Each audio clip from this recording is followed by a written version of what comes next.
Senhor é bom, amém, irmãos? Bom estarmos na casa do nosso Deus. Abra sua Bíblia no Salmo 142, verso 7.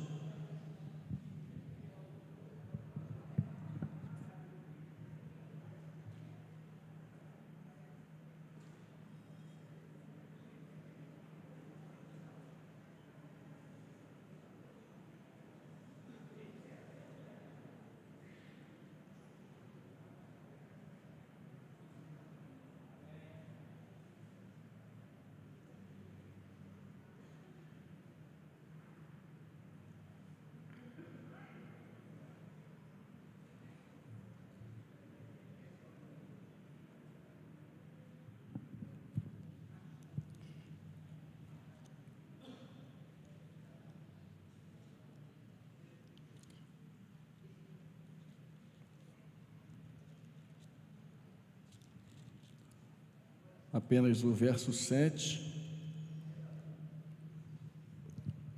que diz assim: tira a minha alma do cárcere, para que eu dê graças ao teu nome. Os justos me rodearão quando me fizeres esse bem. Vou ler de novo. Tira a minha alma do cárcere, para que eu dê graças ao teu nome. Os justos me rodearão quando me fizeres esse bem. Amém? Vamos orar? Deus e Pai, muito obrigado por estarmos reunidos aqui nessa noite, na sua casa, para falar da sua palavra. Fala ao nosso coração. Estamos aqui para ouvir a sua voz. Que a tua palavra possa cair numa terra fértil e produzir em nós os frutos necessários. Nós te pedimos isso, Pai, no nome de Jesus, e que o povo do Senhor diga amém. Eu quero falar nessa noite sobre depressão. O que é depressão? Depressão é um distúrbio que faz parte da vida da humanidade, não apenas nos nossos dias de hoje, mas do passado também. Depressão não é algo novo. Depressão não é uma doença nova que nasceu ontem. No passado, a depressão era conhecida como melancolia. Não se falava depressão, se falava melancolia. Mas o que então é depressão? O que significa? E a pergunta que a gente vai trabalhar nessa noite é: um crente tem a possibilidade de ficar em depressão? O que é depressão? Depressão, na verdade, é uma tristeza profunda. É uma tristeza muito grande que alguém carrega dentro de si. Depressão não é uma tristeza superficial, como muitas vezes nós nos entristecemos por alguma fase, por algumas coisas da nossa vida. Por exemplo, seu filho não passou de ano, você fica triste e ele também. Isso não é depressão. Isso é uma tristeza superficial, é uma tristeza passageira. Você não consegue comprar aquilo que você planejou durante o ano inteiro. E nasce no seu coração uma tristeza. Isso também não é depressão. Isso é uma tristeza que bate no coração de qualquer pessoa quando não se consegue obter algo. Por exemplo, o seu carro deu um problema e você está andando a pé, você fica triste. Enfim, a tristeza faz parte da nossa vida. Esses exemplos que eu dei e muitas outras tristezas passageiras ao longo da nossa vida, elas passam, nós nos animamos e começamos a voltar a pensar, voltamos a nos animar e acreditar que aquilo que nós não conseguimos agora, nós vamos conseguir. O filho que não passou esse ano, vai passar no próximo ano. O bem que eu não consegui comprar, no próximo ano eu vou comprar. Ou seja, é uma tristeza passageira, mas eu não quero falar dessa tristeza passageira. E de muitas outras que nós enfrentamos. Porque a depressão é algo muito mais sério.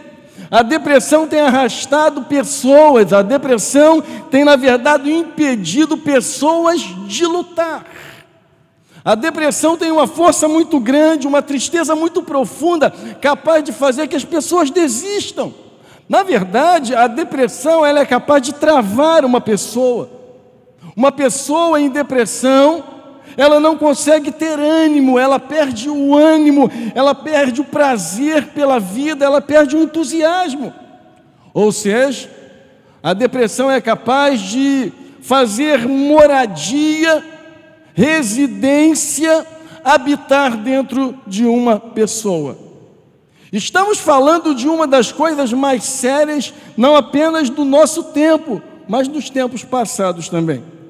Segundo a OMS, Organização Mundial de Saúde, de março de 2018, mais de 300 milhões de pessoas de todas as idades atingiram ou são atingidas pela depressão. Quais são os sintomas? Os sintomas são variados. Ora, então, a depressão é o que acontece dentro de alguém. A depressão acontece no interior de uma pessoa. A depressão é um sentimento profundo. A depressão, nós poderíamos dizer que é uma dor na alma. A depressão é, na verdade, uma angústia extrema.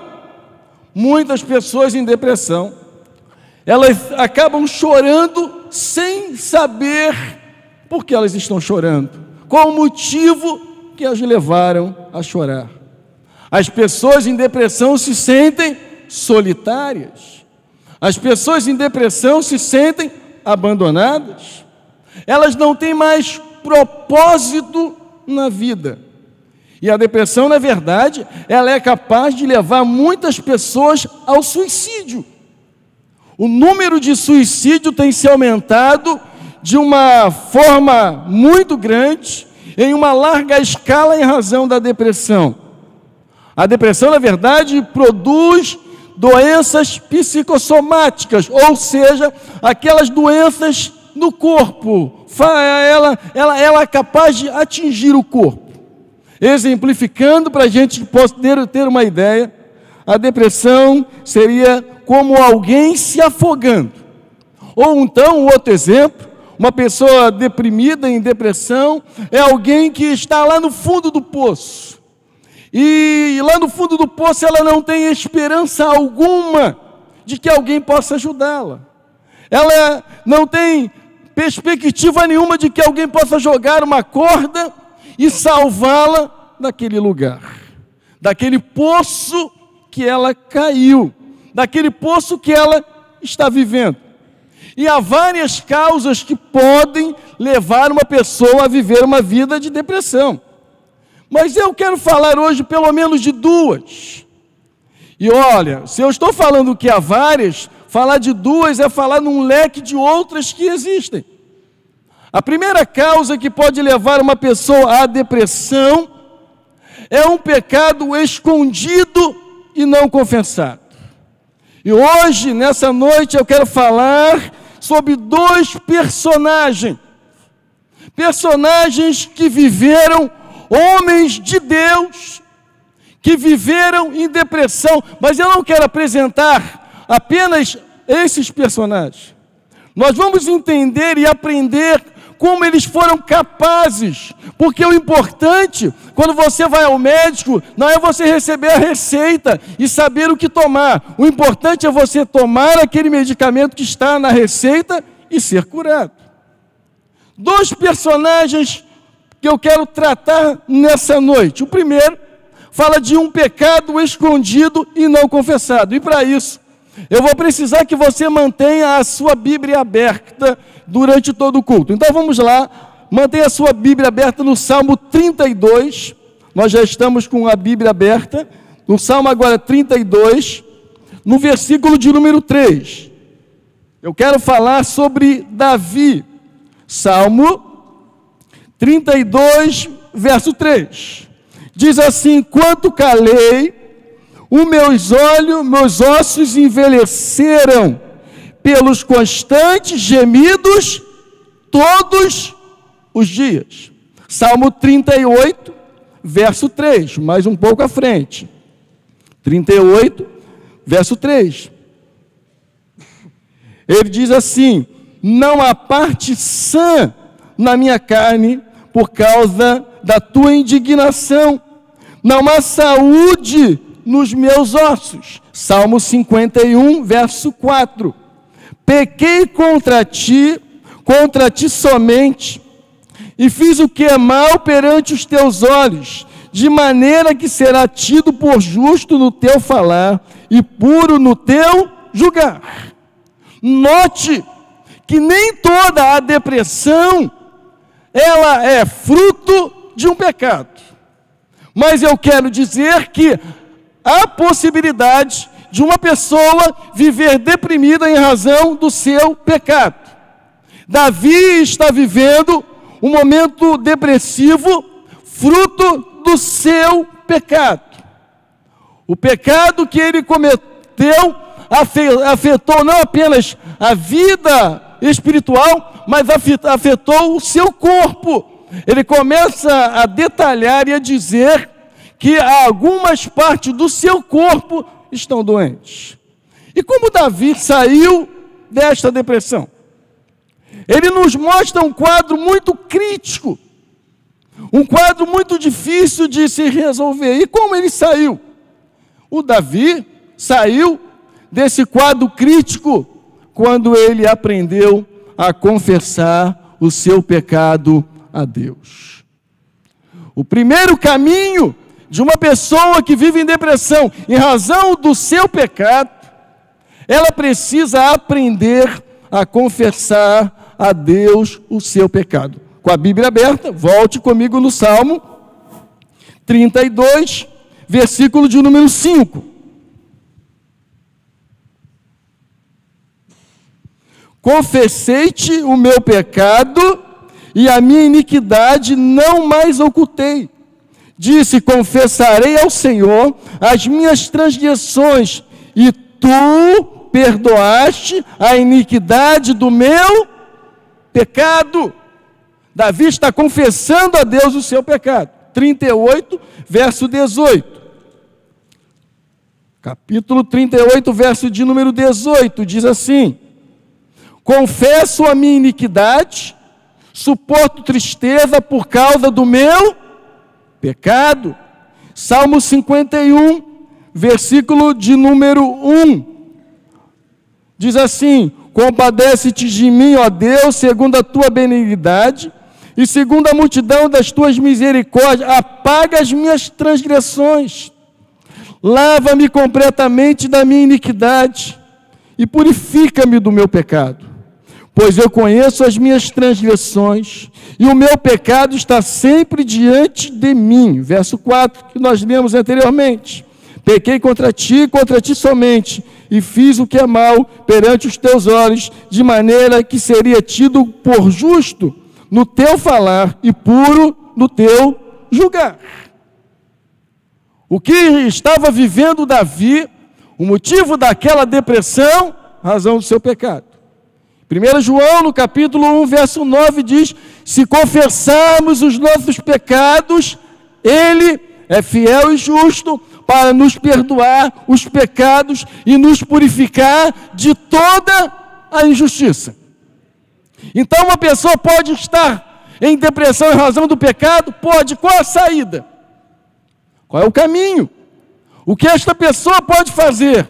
Confessar a Deus o seu pecado.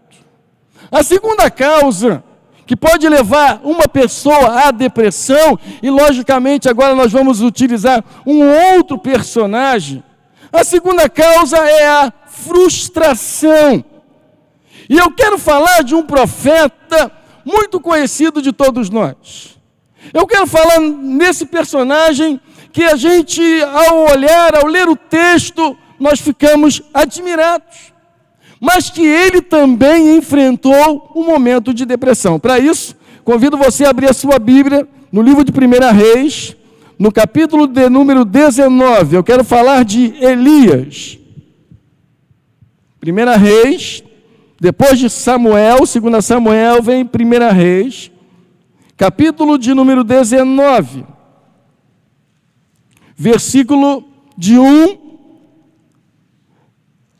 ao 18, mas eu não vou ler todo o capítulo, mas você depois, com vagar, com atenção, você deve ler. Eu vou ler apenas o verso 1. Diz assim: Acabe fez saber a Jezabel tudo quanto Elias havia feito e como matara todos os profetas à espada. Então Jezabel mandou um mensageiro a Elias a dizer-lhe: Faça-me os deuses como lhe aprouver, se amanhã, a esta hora, não fizer eu a tua vida como fizeste a cada um deles. Quem era o profeta Elias? O profeta Elias era um profeta acostumado a vitórias. O profeta Elias era um homem acostumado a vencer. E mais, o profeta Elias era um homem que falava com Deus, Deus falava com ele. Há muita gente que só fala com Deus, mas esse profeta não. Ele falava com Deus e Deus falava com ele. Um dos maiores profetas, se você se reportar ao capítulo anterior, o capítulo 18, ele tinha vencido, ele tinha triunfado, logicamente Deus deu a ele a vitória, sobre 450 profetas de Baal. Imagine depois de uma vitória dessa, como esse homem deveria estar, de que forma esse homem deveria se apresentar. E em apenas uma palavra, uma mensagem, trouxe ao coração desse homem uma insegurança. Irmãos, uma palavra muitas vezes pode ser fruto de pessoas que estão deprimidas. Há muita gente em depressão porque ouviu uma palavra e guardou. Eu quero dizer que a palavra, ela tem muito poder. Quando nós falamos coisas boas, essas palavras elas podem entrar no nosso coração e nos animar, mas também quando nós falamos coisas ruins, essas palavras podem invadir o coração de alguém. Esse profeta que tinha vencido 450 profetas de Baal, agora ele está desesperado. Quando ele ouviu que Jezabel mandou os seus mensageiros dizer: ó, faça-me os deuses como aprouver, se amanhã, a esta hora, não fizer eu a tua vida o que fizeste a cada um deles. O que você imagina que esse profeta deveria fazer? Um homem que confrontou com 450 profetas de Baal, agora iria confrontar apenas com uma mulher. Mas o que Elias faz? Estas palavras faz Elias tomar uma outra posição. Em primeiro lugar, quando Elias ouve aquilo que esta mulher vai dizer, Elias foge. O verso 3 e o verso 4 dizem que Elias, ele foge. Ele está fugindo daquela situação. A segunda coisa que Elias faz é que ele, no verso 5, o texto diz que ele dorme. E eu pergunto a você, você já dormiu frustrado com Deus? Você já dormiu chateado com Deus? De alguma coisa que Deus poderia ter feito? De alguma coisa que Deus poderia ter agido? De alguma forma que Deus poderia ter movimentado a seu respeito e não fez? Há muitas pessoas frustradas com o que fizeram e pensaram que o resultado era o que elas esperavam e não foi. Há muitas pessoas que estão vivendo em depressão porque esperavam um resultado e encontraram outro. O grande profeta Elias, ele foge. O grande profeta Elias, agora ele está frustrado com Deus. Duas coisas frustram o profeta. A primeira coisa que frustrou Elias, ele esperava que aquilo que aconteceu lá no capítulo 18, que os 450 profetas de Baal são destruídos lá no Monte Carmelo, ele imaginou que Jezabel certamente iria se curvar ao Deus que ele servia. A segunda coisa que frustra Elias é que ele achava que só ele era zeloso. Às vezes nós fazemos a obra de Deus e pensamos que só somos nós o centro das atenções. O versículo de número 18 diz isso, eu quero que você vá comigo, capítulo 19, versículo de número 18. Também Deus está dizendo a Elias: também conservei em Israel 7.000, todos os joelhos que não se dobraram a Baal, e toda a boca que não o beijou. Olha o que ele tinha dito no versículo de número 14. Ele respondeu: tenho sido extremo zeloso pelo Senhor, Deus dos exércitos, porque os filhos de Israel deixaram a tua aliança, derribaram os teus altares e mataram os teus profetas à espada, e eu fiquei só e procuram me tirar a vida.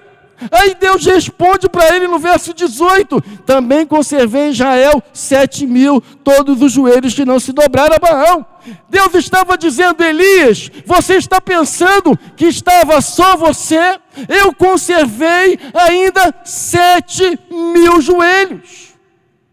Há momentos na nossa vida, irmãos, que a gente diz assim: isso não pode ser, isso que está acontecendo comigo, eu não acredito, porque eu sou zeloso, eu não acredito que eu estou vivendo esse momento, como Deus tem permitido, como Deus deixou que acontecesse isso na minha vida. Por que Deus deixou? Depois de uma vitória tão grande, depois de uma vitória tão extraordinária, por que Deus deixou? Eu, uma pessoa tão zelosa, é uma pessoa tão séria diante de Deus, é uma pessoa tão confiante em Deus, por que isso aconteceu comigo? E aí então Deus vai cuidar da depressão de Elias. Nós temos um Deus maravilhoso, irmãos. Quando nós pensamos que somos alguma coisa, que as coisas funcionam por causa de nós, Deus diz assim: não é por causa de você que as coisas funcionam, é por causa da minha graça, da minha bondade, da minha misericórdia, por causa da minha grandeza que as coisas acontecem. Foi o que Deus estava dizendo a Elias. Então, Deus começa a cuidar desse homem que uma hora estava lá em cima e agora está lá embaixo. Deus começa a cuidar da depressão de Elias. Então, a primeira coisa que Deus faz para cuidar da depressão de Elias é Deus mostrando que não o abandonou. Sabe, Deus não abandona uma pessoa que está em depressão. Olha o que diz o verso 5 e 6 de 1 Reis 19. Deitou-se e dormiu debaixo do zimbro. Este um anjo tocou e lhe disse: levanta-te e come. Verso 6. Olhou ele e viu junto à cabeceira um pão cozido sobre a pedra em brasas e uma botija de água. Comeu, bebeu e tornou a dormir. Sabe, uma pessoa em depressão, ela precisa saber que Deus não a abandonou, que Deus não esqueceu dela, que Deus não a deixou de lado. A segunda coisa que Deus fez para cuidar da depressão de Elias é que Deus teve paciência com Elias. Uma pessoa que vive em depressão, ela precisa ser cuidada com paciência. Deus fala para Elias por 4 vezes. No verso de número 9, Deus chega para Elias e diz assim: o que fazes aqui? No verso 11, Deus chega para ele e diz assim: sai e põe-te neste monte. No verso 13, Deus mais uma vez fala com ele: o que fazes aqui, Elias? E no verso 15, Deus chega para Elias e diz: vai e volta ao teu caminho. Sabe, Deus tem paciência. Deus é um Deus paciente. Deus sabia de quem Ele estava cuidando. Deus sabia com quem Ele estava lidando. E uma pessoa em depressão, ela precisa que uma outra pessoa tenha paciência com ela. E certamente Deus mostra isso. A paciência de Deus em tratar, em cuidar do seu profeta. A terceira coisa que Deus fez para cuidar da depressão de Elias foi que Deus falou brandamente com Elias. Deus não falou de uma outra forma, com trovões, como diz o texto. Ele não falou de uma forma brusca, não. Deus falou, diz o texto, que Deus falou no cicio, ou seja, o ruído de uma voz muito baixa, um som brando. Sabe, na nossa caminhada, nós precisamos aprender a ouvir a Deus, e a gente acha que todas as vezes que Deus fala, Ele vai fazer muito barulho. Nem sempre. Nem sempre, irmãos. Deus sabia o tom certo de voz para falar com Elias. Passou um vento forte, Deus não estava naquele vento. Passou um terremoto, um fogo, Deus não estava naquele vento. Mas a voz suave de Deus foi que falou com Elias. Deus sabe o tom certo da voz para falar com aquele profeta que está vivendo um momento de depressão. Deus sabe a palavra certa, Deus sabe o tom de voz para falar com o seu profeta. A quarta coisa que Deus faz para tratar da depressão de Elias é que Deus não teve pressa. Deus não tem pressa.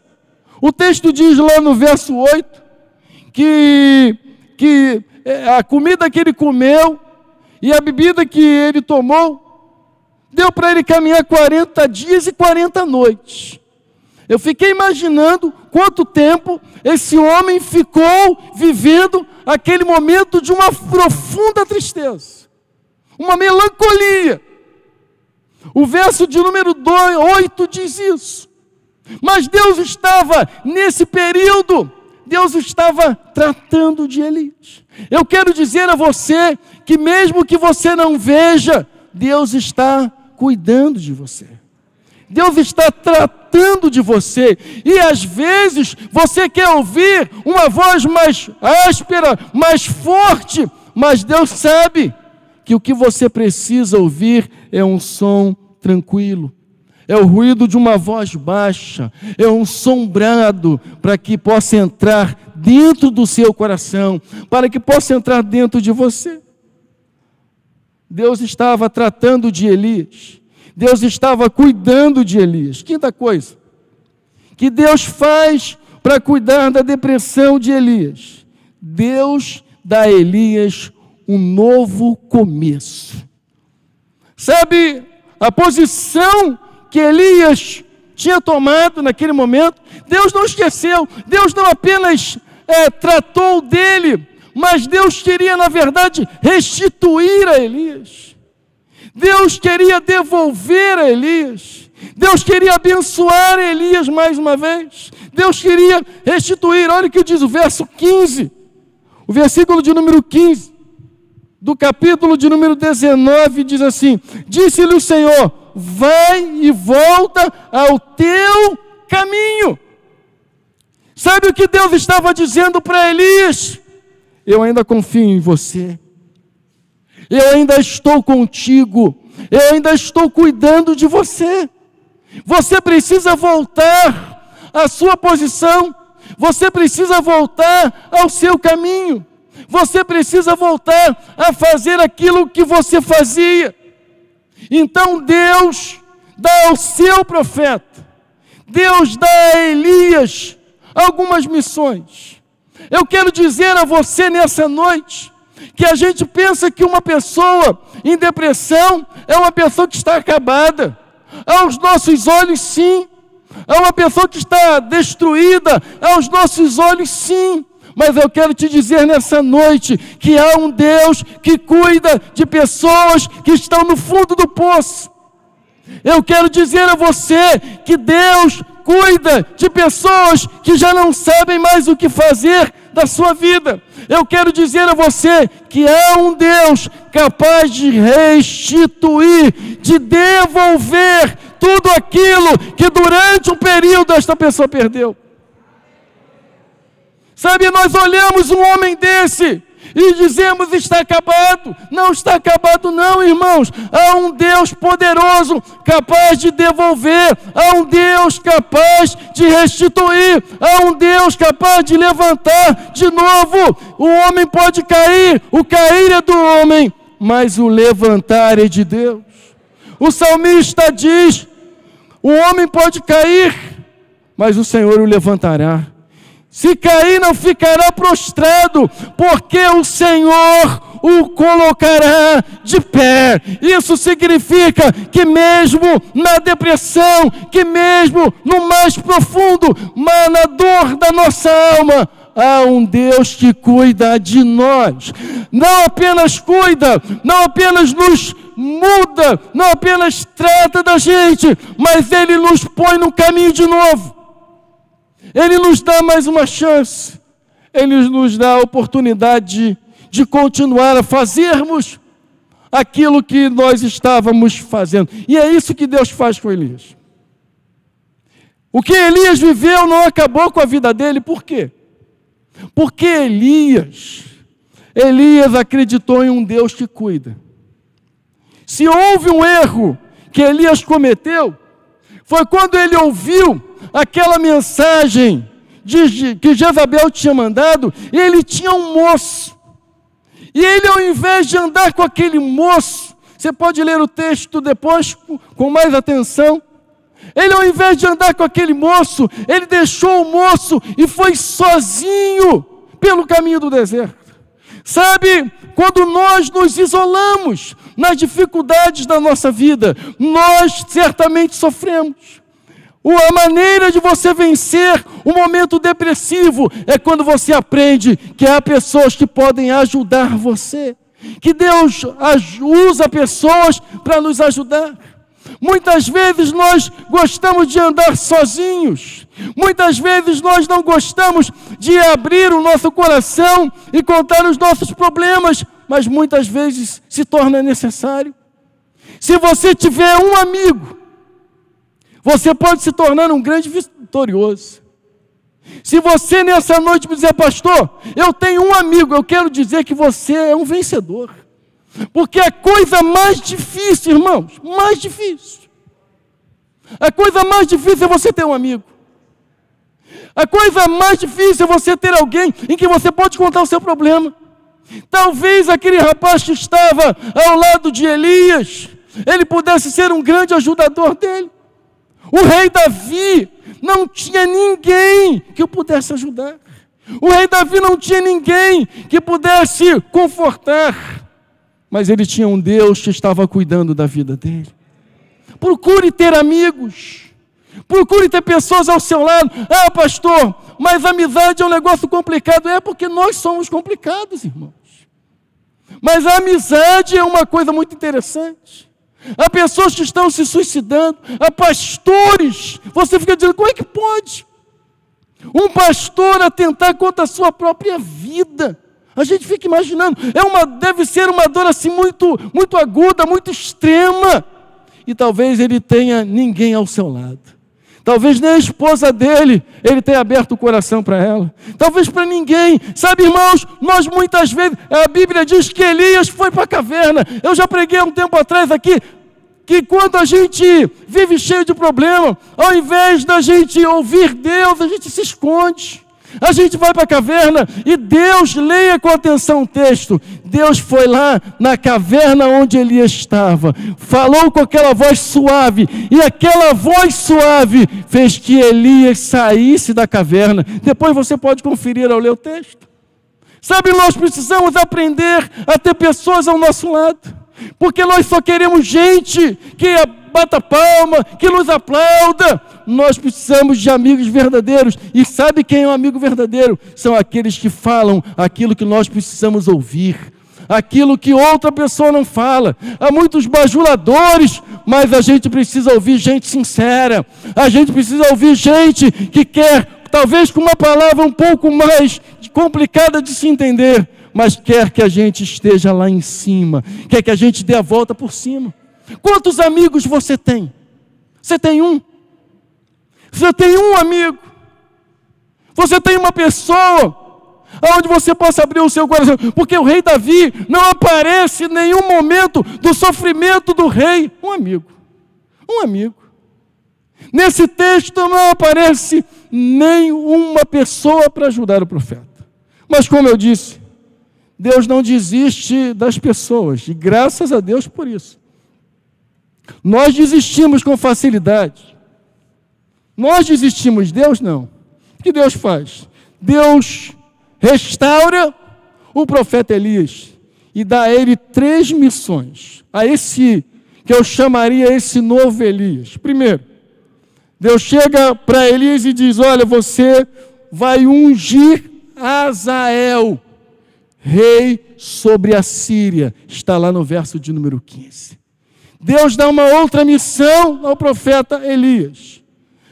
Você vai ungir a Jeú sobre o rei de Israel. Está lá no verso 16. Terceira missão que Deus dá ao profeta: você vai ungir Eliseu como profeta em teu lugar. Sabe o que significa isso? Que Deus reaproveitou aquele homem que talvez para ele mesmo, dentro dele, já não tinha mais valor algum. Mas Deus chamou ele de novo. Deus convidou ele de novo. Deus disse certamente para ele assim: eu preciso de você de novo. Elias viveu muitos dias e ainda profetizou. Se você olhar o texto lá de 1 Reis, no capítulo 20, a partir do versículo 17 ao 23, você vai perceber que Deus ainda usou Elias para profetizar contra Acabe e contra Jezabel. Isso significa que Deus não desiste daqueles que o servem. Por piores que sejam os momentos, há várias causas que levam uma pessoa à depressão, mas não existe nenhuma que Deus não possa resolver. Não existe situação nenhuma que você possa dizer: Deus não vai resolver, porque o Deus que nós servimos, Ele trata de nós, Ele cuida de nós e Ele abençoa cada um de nós. Amém? Curve a sua cabeça, feche seus olhos. Pai, nós te louvamos e nós te agradecemos, porque o Senhor não desiste de nós. O Senhor é um Deus que mesmo nos momentos mais difíceis, é aquele que cuida de nós, aquele que estende a mão e aquele que nos recupera e nos faz ser o que nós éramos. Pai, te agradecemos, Pai, pelo seu cuidado, pelo seu tratar de cada um de nós, no nome de Jesus, e que todos digam amém. Aos meus amigos da internet, que Deus te abençoe rica e abundantemente no nome de Jesus. Bispo.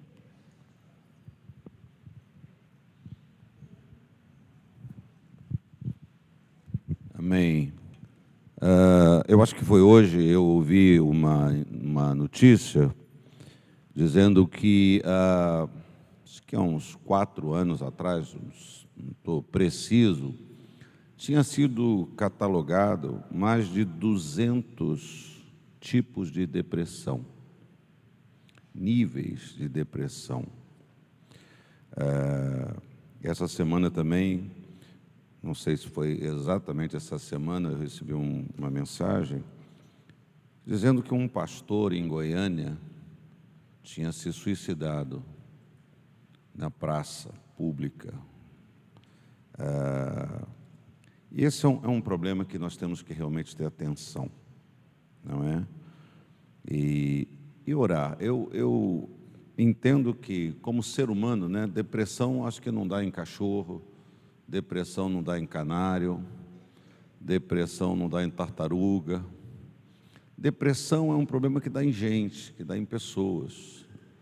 E, como foi pregado, às vezes independente até daquilo que a gente crê, daquilo que a gente acredita.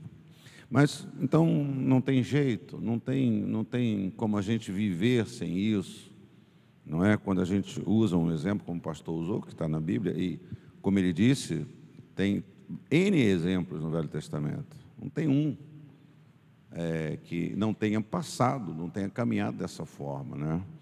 Eu tenho pensado muito nessa questão da presença de Deus, da gente ser cheio do Espírito Santo. E não diga assim, mas o profeta era cheio do Espírito Santo. Não é verdade? Então, muitas vezes essa dependência de Deus, nós temos que depender de Deus. Quando a gente prospera na nossa vida, em qualquer área, a gente está sempre numa situação de perigo, né? A gente está sempre numa situação de perigo. Nós, os cristãos, é muito fácil você começar. A gente tem uma expressão dizendo assim, né, popular: aí, fulano está se achando. Fulano está se achando. Se a pessoa bota uma foto caprichada, arrumada, está se achando a mais bonita, está se achando mais inteligente, está se achando, está se julgando, está pensando de si mesmo mais do que ele é, não é verdade? Então, isso é uma coisa que... Mas eu penso que, para um cristão, um crente, essa dependência de Deus, essa confiança em Deus, quando a gente cresce, quando a gente prospera, quando a gente é abençoado, é muito fácil a gente perder essa dependência. A gente começar a falar muito que eu, que meu, que isso, né? É o meu ministério, o meu... Porque que às vezes nós, os pastores, passamos por vales. Então, tem muitas nuances isso. Às vezes o pastor precisa passar por certas coisas que é para poder até falar para você, com uma vivência. Eu sempre digo que quando eu fui para a igreja de Cidade de Juiz de Fora, começar uma igreja lá, a dificuldade lá mudou a minha vida. Porque fui para lá um pastor jovem, ainda sou jovem, mas eu era mais jovem. E lá eu passei por um processo de deixar de ser teórico.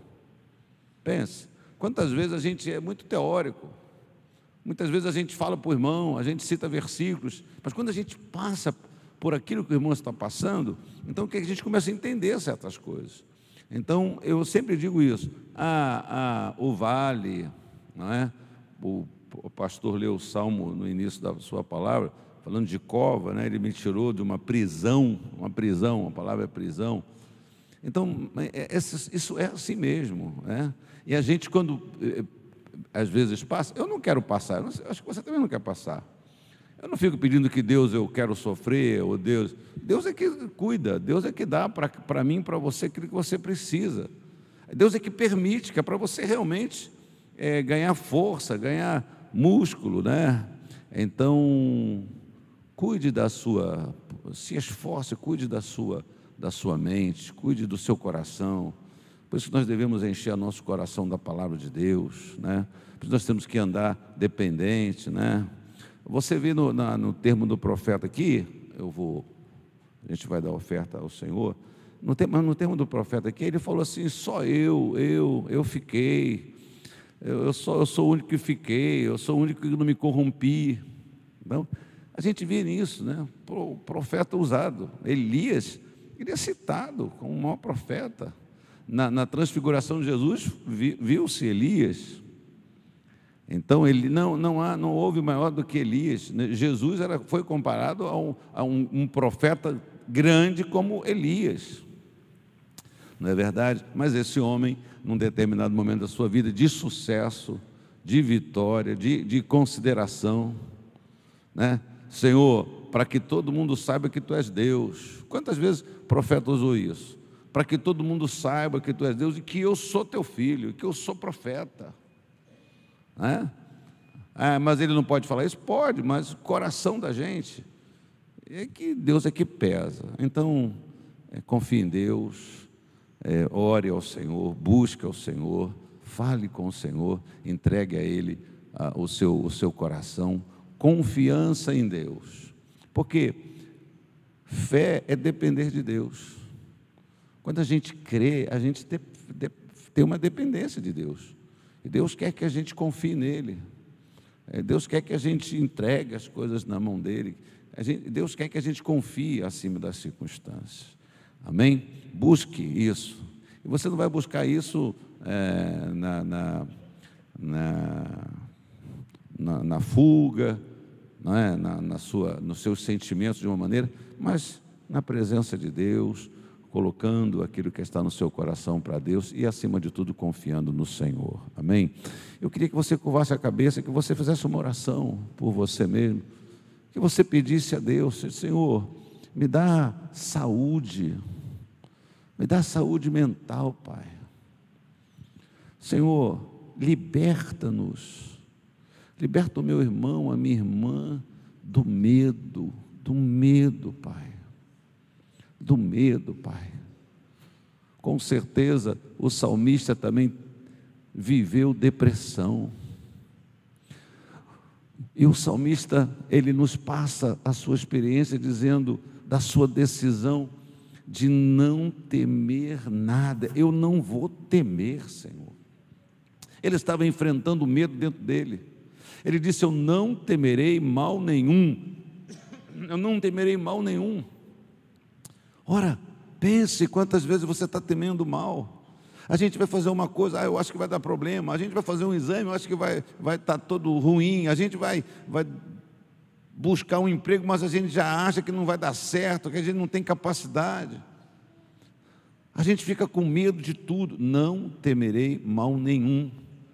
Por que, salmista? Você é mais espiritual? Não, pela convicção de que Deus está comigo, pela convicção que Deus está comigo, Deus está na minha vida, em contrapartida daquilo que o inimigo semeia no nosso coração. Ele diz assim: está vendo? Você está passando isso porque Deus não está. Você está sofrendo isso porque Deus não está. Você está andando nesse vale porque Deus não está, porque Deus não liga, porque Deus não ama, porque Deus não se importa. E nós ficamos muitas vezes acreditando mais, dando mais espaço na nossa mente para essa abordagem, essa tentação do inimigo da nossa carne para nos derrubar. Então o salmista, ele diz: eu não vou temer mal nenhum, eu não vou temer mal externo, eu não vou temer inimigo, eu não vou temer nada, porque Deus está comigo, Deus está comigo. Então, quando você diz: será que Deus está comigo? Quando você está na dúvida, você abre uma porta no seu coração para que o medo e outros inimigos entrem no nosso coração. Pai, abençoa meu irmão, que essa palavra, ela não fique aí no ar, mas que ela fique no coração. Desperta no Senhor para voltar mais uma vez. Meu irmão talvez conheça esse texto de Elias de cor e salteado, mas que ele não comece no capítulo 19, que ele comece lá atrás, que ele comece em outros capítulos, lendo essa história, parando, aplicando no seu coração. Pai, eu te dou graças por estar na tua casa, eu te dou graças pela tua palavra que me edificou, em nome de Jesus, e que todos digam amém, amém.